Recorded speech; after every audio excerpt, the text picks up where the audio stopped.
Attention pro athletes. Want to secure your financial legacy and thrive off the field? Oakbridge Wealth Management, led by wealth manager Chris Anicetti, is your dedicated financial planning ally. But don't take it from me. Take it from the Dallas Cowboys' Tyler Biadasz. He says, Chris set goals financially and has been incredibly impactful in my journey in the NFL. Experience our customized, comprehensive approach, trusted by top NFL players.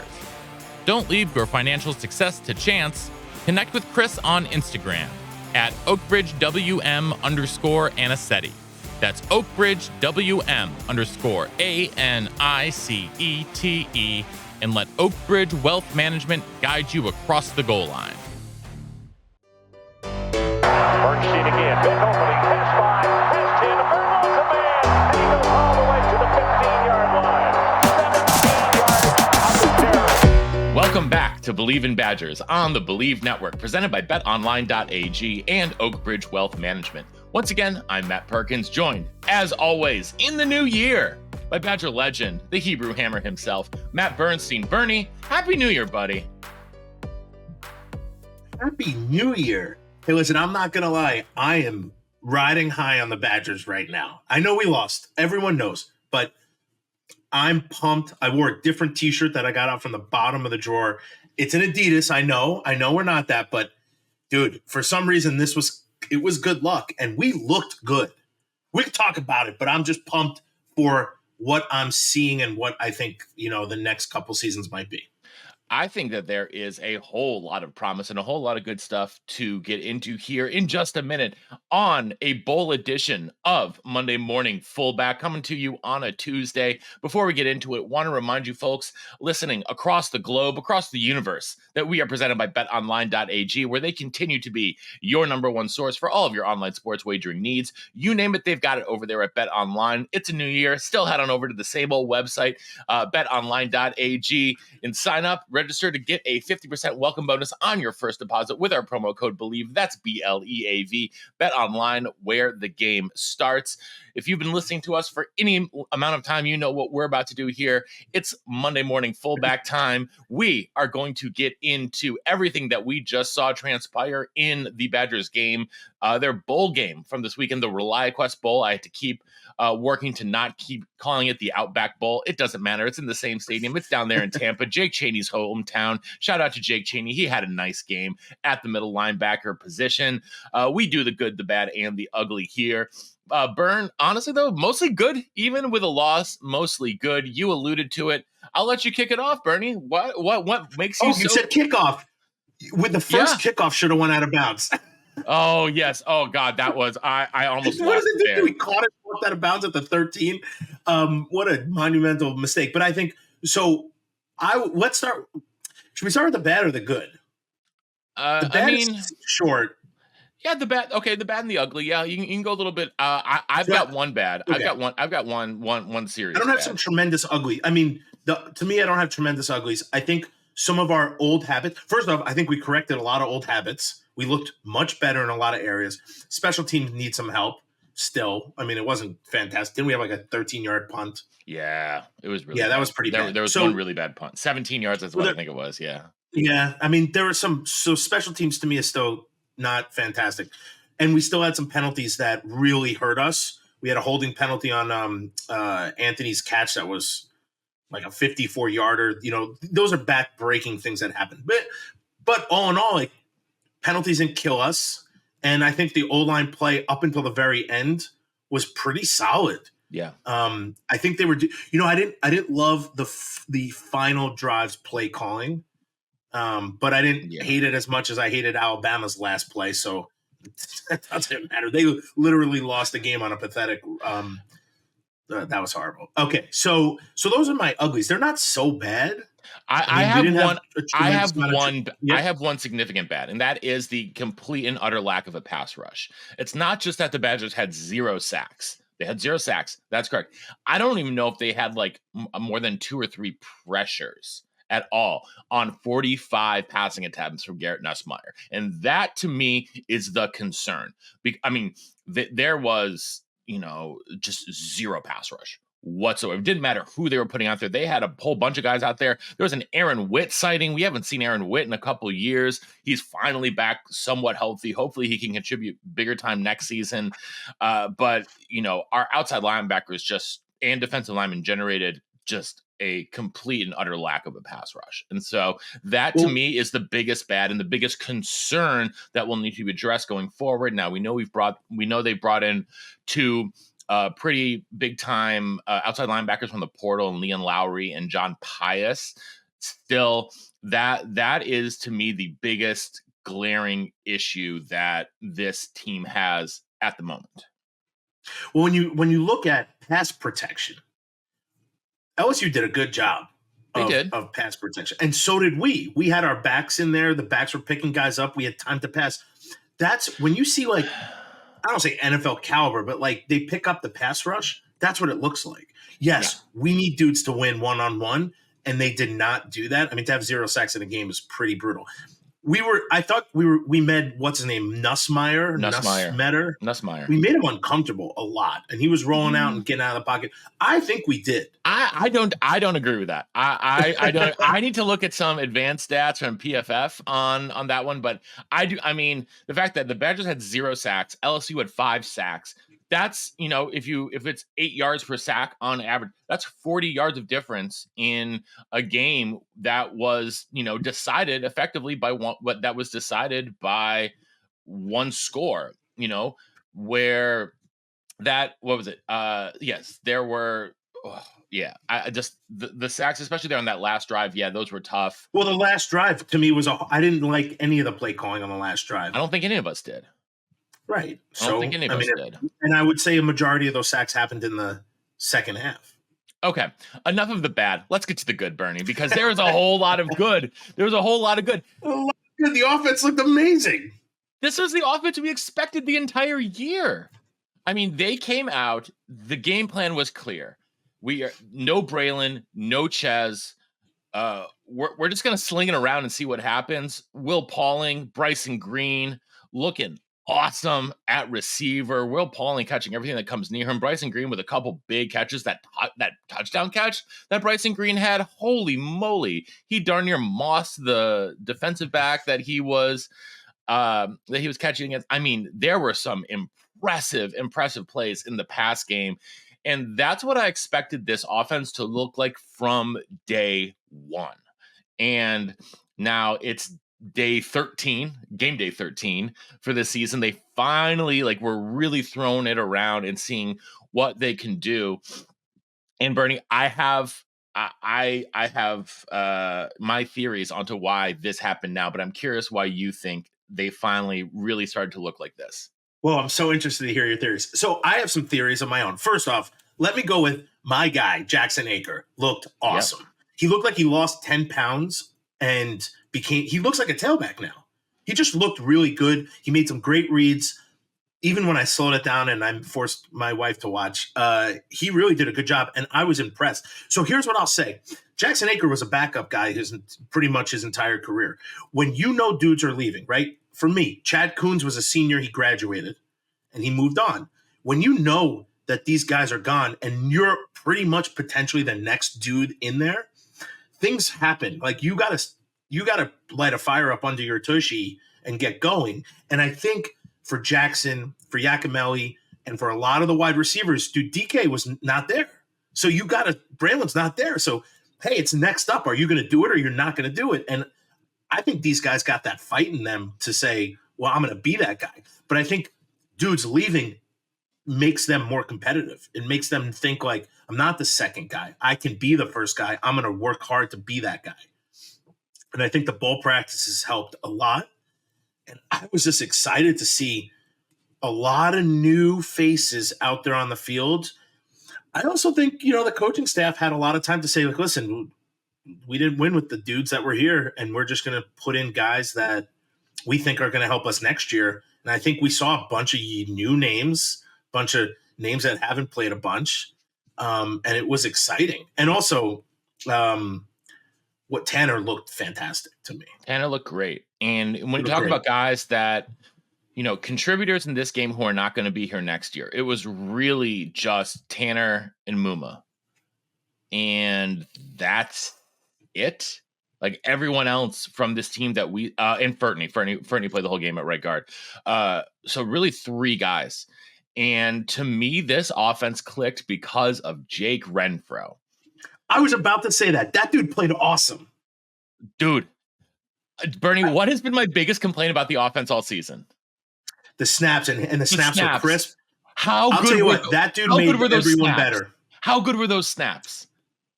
They were beautiful. That dude made everybody better on the line. Lasers. And guess what? The timing was so much better. So much better. I swear to God, they're at least a half second better. And people were getting picked up. And Renfro, holy Toledo, my goodness. He was, to me, the MVP of this game.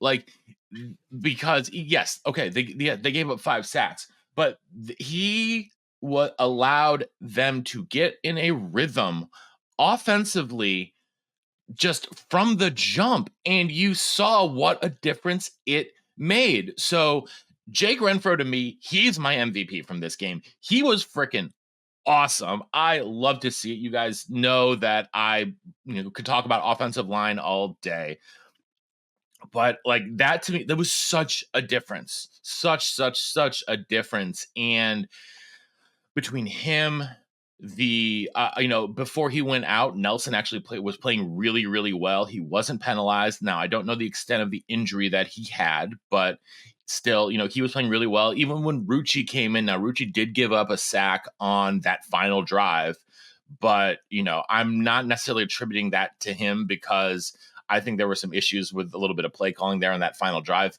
Nonetheless, I thought overall, despite the 5 sacks, I actually thought the offensive line played relatively well most of the game. Wide receivers played well. We didn't see, the drops that plagued this team this year. I think there was 1 drop in this game, maybe 2. So, I think there was a lot of promise there moving forward. And I'm really excited about the offense next year with Tyler Van Dyke at quarterback, who if you know anything about Tyler Van Dyke, he can push it down the field. And we saw when they pushed it down the field this year in this game, when Mordecai pushed it downfield, they were good. And it opened up running lanes underneath. It opened up some of those routes underneath for Bernie's new favorite player, Trech Kekahuna. Huna, I should say, who, if you haven't before, you should go back and listen to the interview we did with Trech from this time last year after he committed. Really interesting kid, really good kid from Hawaii. Went and played at Bishop Gorman in Las Vegas, one of the probably 5 best high school programs in the country for his senior year of high school. Was a stud at Bishop Gorman, was the best guy on that team that produces, dozens of Division I football players every year. This is, he's a stud. I think that the wide receiver room is in great shape moving forward between Pauling and Green and Kekahuna and Vinny Anthony, who I've been clamoring for a very long time. I love Vinny Anthony. We saw Quincy Burrows get involved a little bit. This pass game and this wide receiver room, I think, can be a real benefit, a real sort of North Star for this team moving forward. One of the good, I want to go on the defensive side of the ball, Burn. Hunter Wohler played another incredible game. Ricardo Hallman, another interception. And I think, it's so big for this team that Hunter Wohler is going to come back and be, the defensive leader for this team next season. Burn, I'm going to hand it back to you. I've been sucking up all the oxygen in the room. No, listen, dude, all your thoughts I agree with. Kekahuna, the guy was just open. You love a guy like that. He just was open dude, this is a huge stage. This is LSU in a bowl game, a January 1 bowl game. And they played, I thought that the wide receiver group is electric. It's exciting. I'm pumped for all the new talent we're going to get in at tailback. I love that Jackson Aker looked fantastic. These things make me happy. I'm a huge Renfro fan. When I saw him come in, I'm like, we're going to be good today because he knows what's going on. Yeah. And he was that guy at Cincinnati. And you knew he was going to be that guy here. He just had an injury. But listen, to me, I liked the defense. I know they gave up yards. They gave up points. Listen, this happens. However, we had 9 plays, big plays you call them, 20-plus yards. We had 9. Yep. They had 4. So like they beat us. We don't have the right guys yet for some of these places we need them. However, we didn't give up these huge plays, and we had more. Usually, you win with that. I don't. I think our DBs played fantastic. I thought they were out. I thought they played all over the field. They were doing what they could do. But you have 0 sacks. They got to do a lot of work. They got to do a lot. They got to do a lot of work, and they're going against, in the first half, both Neighbors and Thomas. Thomas for the whole game. Thomas led the nation in touchdowns, and you saw that. I mean, he beat Forcaron a couple times for touchdowns, but what are you going to do? He led the nation in touchdowns for a reason, and those CBs are going to get better. They've got incoming freshmen who might be the best group of cornerbacks ever to come into Wisconsin. I mean, you've got 4 stars. Emilio Ogard is a first-team high school All-American. I mean, we don't see a lot of first-team high school All-Americans. I mean, that is an elite of the elite. He's coming in, and I think he could be a day one starter opposite of Ricardo Hallman. But even also in the defensive backfield, Austin Brown playing his first game ever at nickel corner. I think he had 8 tackles. He was everywhere in this game. And, new position against a team that loves to throw to the guys in the slot. I thought he, comported himself very, very well in this contest. It's exciting to see what's going to happen with those D-backs next year. Brown is more of a natural safety, but with Wooler and Latu coming back, I think that we'll see him in the nickelback role as well as a third safety role. What Coach Hitchler is going to end up doing with these guys is going to be really interesting, and it's going to, be. It's going to be fun just to see how they mix and match these guys. They add the new talent that's coming in on, at the linebacker position, which is getting a complete overhaul, from this season. I think there'll only be basically 3 contributors back in the linebacker room between Peterson, Cheney, and Allegro. Allegro, the freshman, I think, had as good of a true freshman season as, better than probably anyone imagined. He wasn't, a big name recruit by any means, but he came in and showed that he was both physically and mentally ready to compete at the highest level. And he did that. He was, when he was on the field, he was really good again. He was really good again yesterday. So I'm very excited about, the future there as well. I think, like you said, Bernie, despite the loss, there is a lot of positives here. Attention athletes. Do you want a frictionless and tailored financial planning experience to secure your future? Well, look no further. Introducing Oak Bridge Wealth Management, the premier financial planning firm for professional athletes. Led by wealth manager Chris Anicetti, our team provides a unique and comprehensive approach, ensuring your financial success both on and off the field. We understand the unique challenges you face as a professional athlete, from managing cash flow habits to planning major business purchases and navigating complex contracts. That's why we've developed a proven process, working closely with our strategic partners to provide seamless solutions for your unique financial journey. Our services evolve with your career, offering short, mid, and long-term goal setting, portfolio optimization, real estate investments, and more. As you transition to life beyond the field, we support you with career development and philanthropic ventures. But don't just take our word for it. Top NFL players like Chase Roulier, Tyler Biadasz, Alec Ingold, and more trust Oak Bridge Wealth Management to guide them towards financial success. Troy Dye of the Minnesota Vikings says, "I really love the work that Chris and the rest of the Oak Bridge group do. I especially like the honesty and transparency when it comes to setting up financial goals and plans that best fit my needs and situation. It's time to elevate your financial game plan. Connect with Chris on Instagram at oakbridgewm_Anicetti. That's oakbridgewm_ANICETE. And join the winning team."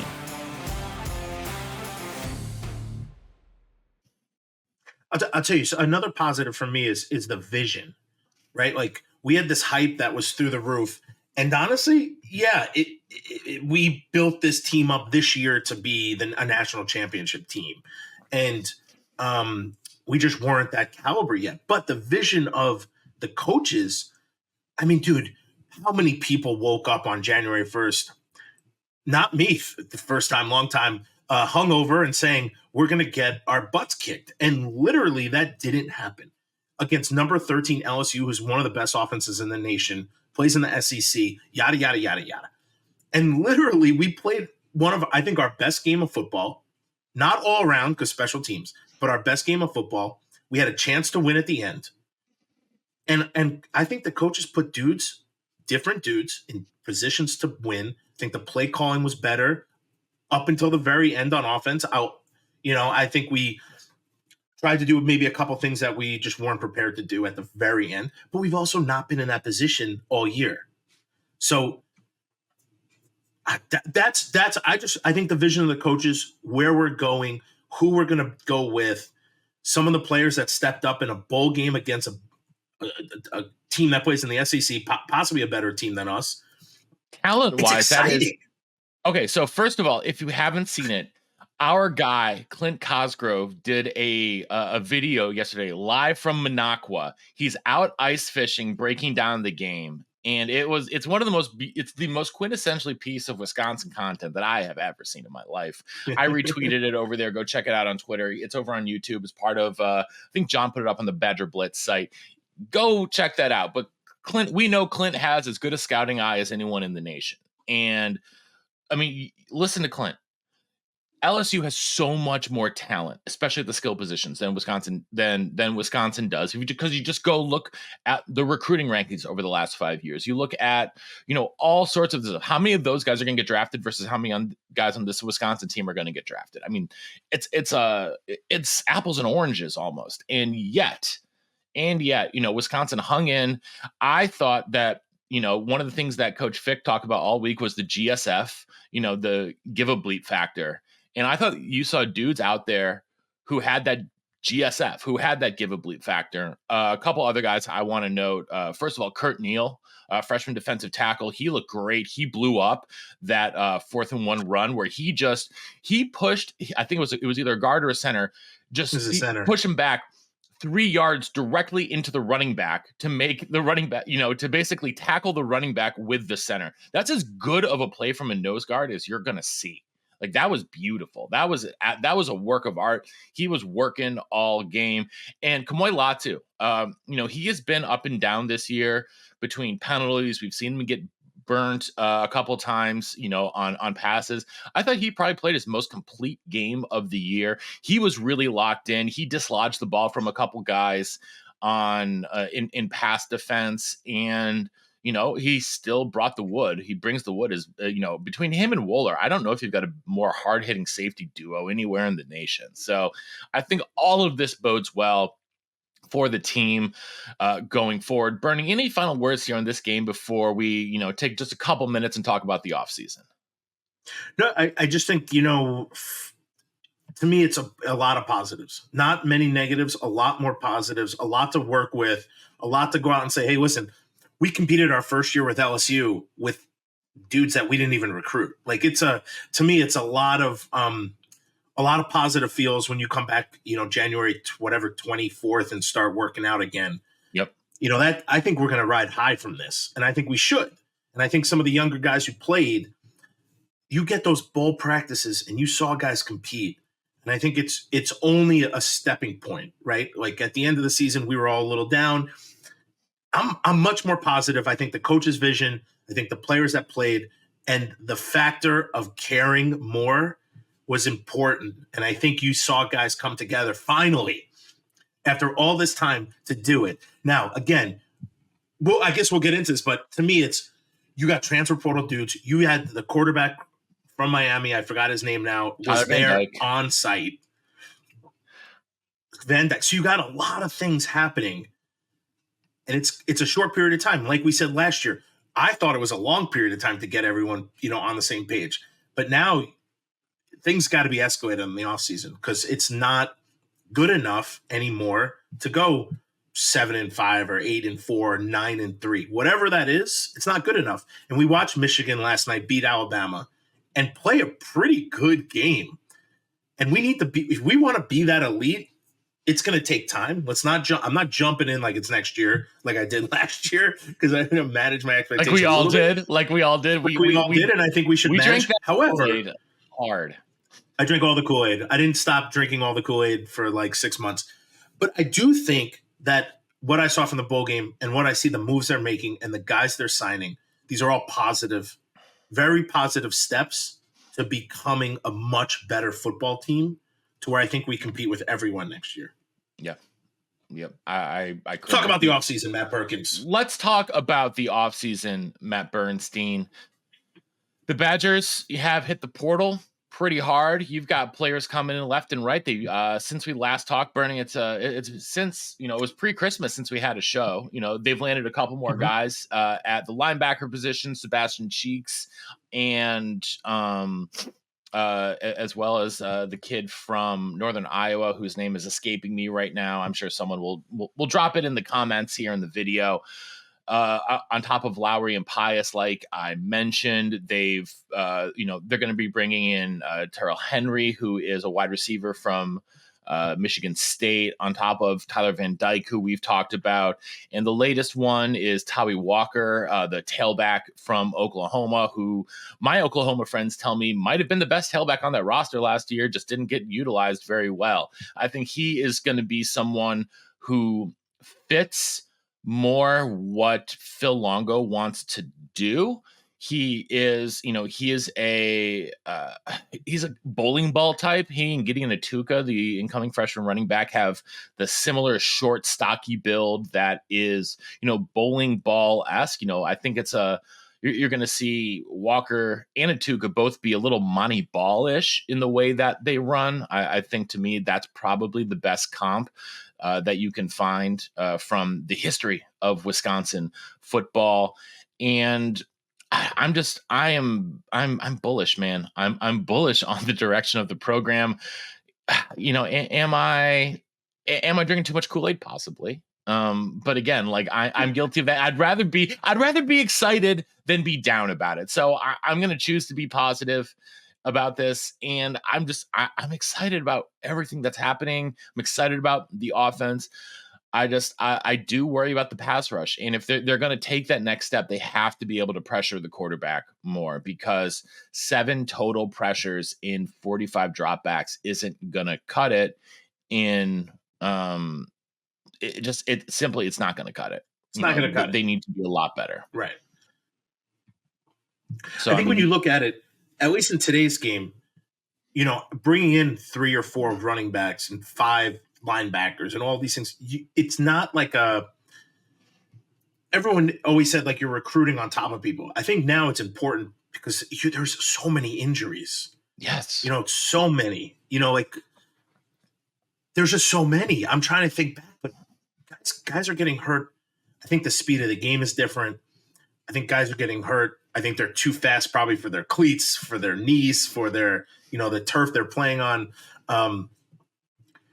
And you see, like, look at the bowl game. Braylon is gone. Ches is hurt. Those are our 2 studs. Yeah. You need our third string and 4th string guys are playing.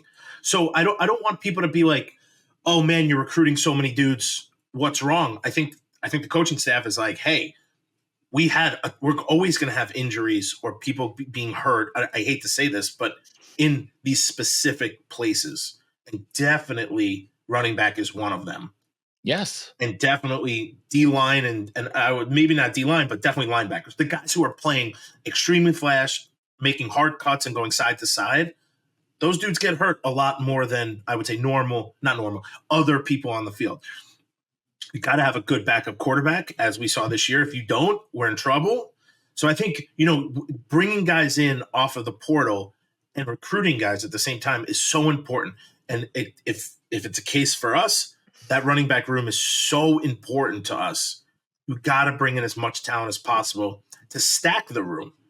Yes. Having dude on top of dude on top of dude, because there's going to be multiple times for people to play in a football game. And when somebody gets hurt, it can't be the end of our season. No, it can't. And, when you look at those elite programs, I mean, they're not going to be like, oh, we've got a nice guy defensive tackle. We're not going to recruit another defensive tackle. No, that's silly. And, everyone kind of has to earn their spot every year in the offseason if they are going to make a jump like we've seen, a team like Georgia that went from a perennial 8 or 9 win team in the 2000s, early 2010s to now being in the national title conversation every single year for the last 5 years. They did that by upping the recruiting and just keep bringing in guys and stacking talent. And I know it's like the most cliche thing to say at this point. It was like stack talent, stack talent, stack talent. Well, you got to do it. It's basically what it boils down to. You got to do it, and you don't have much of a choice. So Bears going to do that at the linebacker position, especially. We're going to see a lot of changes. I'm excited to see how that plays out in the 3-3-5. Yeah, I think the one thing I at least still a little bit concerned about, only because I probably don't know anything really about it, is a 3-3-5. Right? Mm-hmm. We haven't gotten a lot of pressures. Our run fits have not been fantastic. They weren't horrible, but they weren't great. I just think LSU's running back was fantastic. But those are things that concern me in the offseason. However, we're getting all these dudes.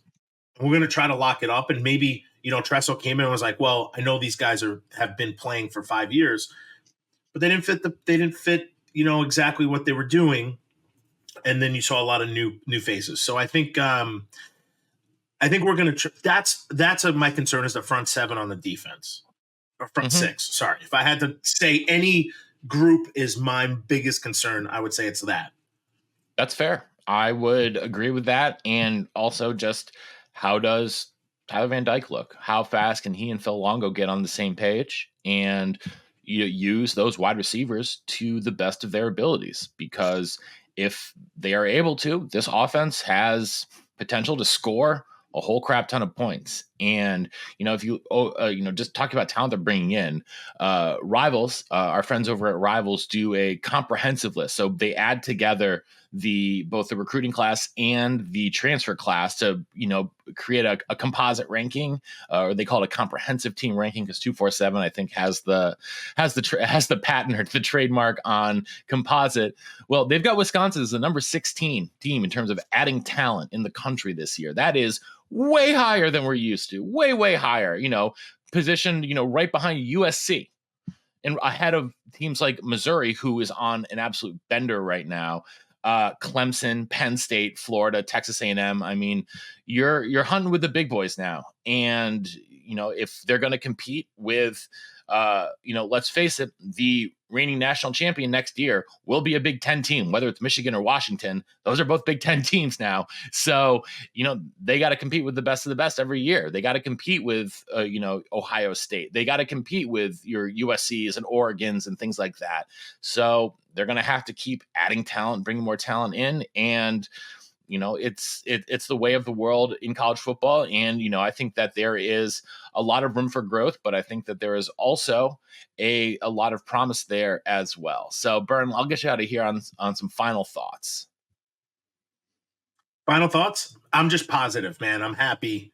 I think, watching the game, people were texting me. I got texts like, are you watching this? A lot of things I'm like, hey, are we losing already? Like, this game started 30 minutes ago. My daughter wasn't going down for a nap.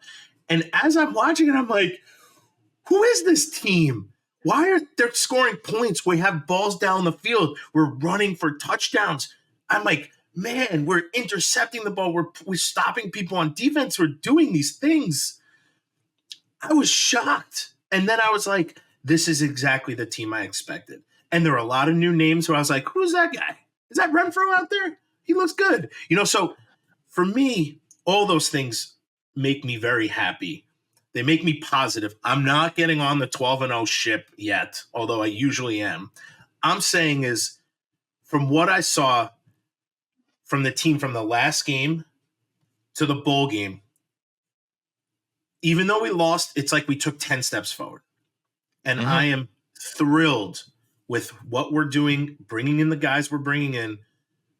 I thought the offensive play calling was great. I thought the line played well. It's like these things we haven't said on the show this year. Now we're going to see, I think, a huge increase in productivity from all of the guys. I think you had some dudes. That, like, didn't want to be there. It might not have been, cup half full, I guess. You got guys who are bought in. And Hunter Woolridge said it, and he looks like a leader out there. And that excites me, man. It excites me that, the coaches are going out hardcore to get a quarterback. It just everything excites me for next season. And I'm just more sad that I have to wait to watch it. Well, the only thing, Bernie, that excites me more about next season is doing the show with you, baby. This might be the off season, but that doesn't mean that we're stopping. We've got plenty more of fun guests coming up on the show. We've got, we're going to expand a little bit here in the off season.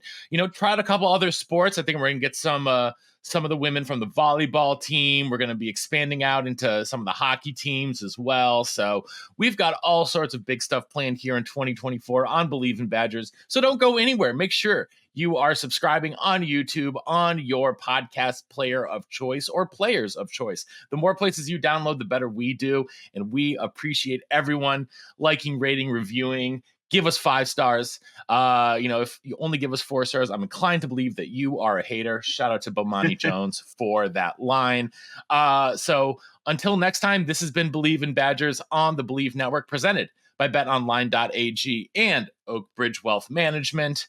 Happy New Year, everybody. On Wisconsin. On Wisconsin.